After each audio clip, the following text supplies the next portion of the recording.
great. Thank you very much, Ranking Member Lummis, and I also want to thank the chairman as well for having this important hearing, and thank you to our witnesses for coming to describe your experiences with wildlife management. In Nebraska, we have a number of wildlife species that are migratory, and in fact, we have that central flyway migratory corridor that goes through our state that includes the migration of the Sandhills crane. Yes. And the Sandhills cranes have been coming through Nebraska for millions of years, and about 1 million of them come to Nebraska and land in the Platte River Valley. That's about 80% of the world's population of Sandhills crane. And as governor, I actually named the Sandhills crane as our state migratory bird. So it's actually, and we talked a little bit about some of the risks to people when you have wildlife crossing streets and there's car accidents. But Ms. West, you talked about some of the economic upsides, but tourism is another one that doesn't involve hunting, as we get thousands of tourists to come in and watch those migrations. And if you haven't seen it, I highly recommend it. It's actually a really fantastic thing to see. I was also encouraged to hear you all talk about the need to have cooperation, both the federal, state, local, NGOs, also, but particularly with private landowners, because that is necessary that we have a federal land policy that includes all that. In Nebraska, 97% of the state is privately owned. And I often say our farmers and ranchers were the original conservationists because they wanted to pass on their family farm or ranch to the next generation. And so we have to have a federal land policy that includes collaborative cooperation, all that inclusion with those private landowners to be successful. And I've been concerned about some of the federal programs that have really gone beyond that and have represented overreach. But maybe, Ms. West, you could start us off. Just talk a little bit about, how can private landowners be engaged and incentivized to participate in these migratory corridor programs? Thank you, Senator. First of all, seeing the sandhill cranes in Nebraska is definitely on my bucket list. They're nice in Colorado, but not as good as in Nebraska, so I've been told. Some of the best wildlife habitat and corridor habitat is on private land in this country because private landowners have done so much proactive, voluntary conservation work on their own to have outstanding habitat quality.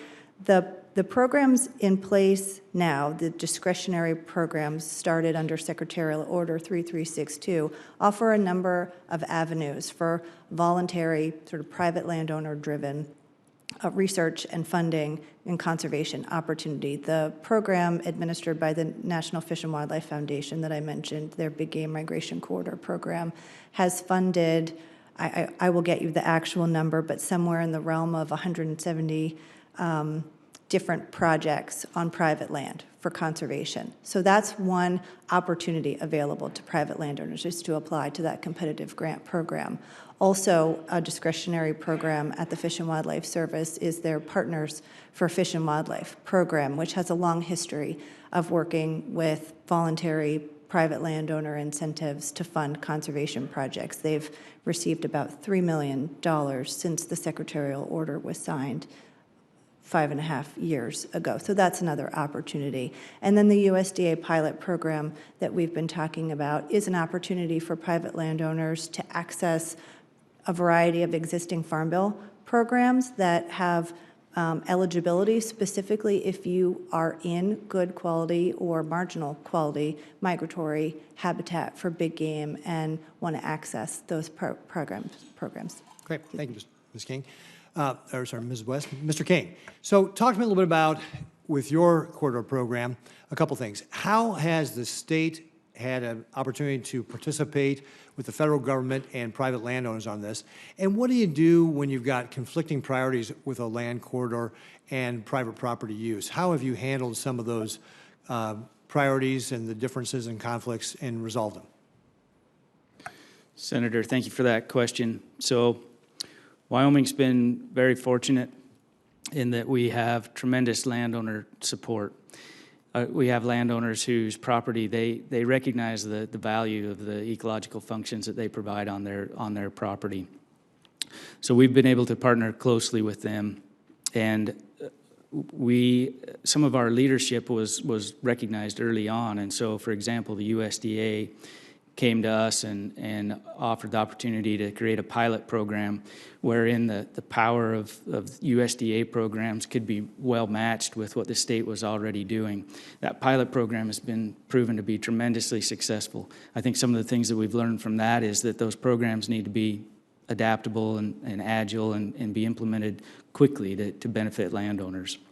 And the second part of your question, I'm sorry, was? Just about how do you, you've got competing interests for a land corridor versus private property use. How have you resolved some of those? You bet. So as I mentioned in my testimony, in Wyoming, we found that it's really important that our boots on the ground folks are working closely with all entities that are involved. And what we found that works best is that when folks come together, they first identify the common need or theme that they're focused on addressing, and then we can find creative solutions to make sure that all stakeholders' needs can be met. I think that the development of our governor's executive order, for example, is a great example. We talked to all people that might be impacted and affected by that order and developed a framework that could work for everybody. So at the end of the day, what's most important is to make sure that we're talking to one another and hearing each other's concerns and then putting our creative thoughts together. So it sounds like a lot of upfront work and upfront communication. Absolutely. Great. Thank you very much. Thank you.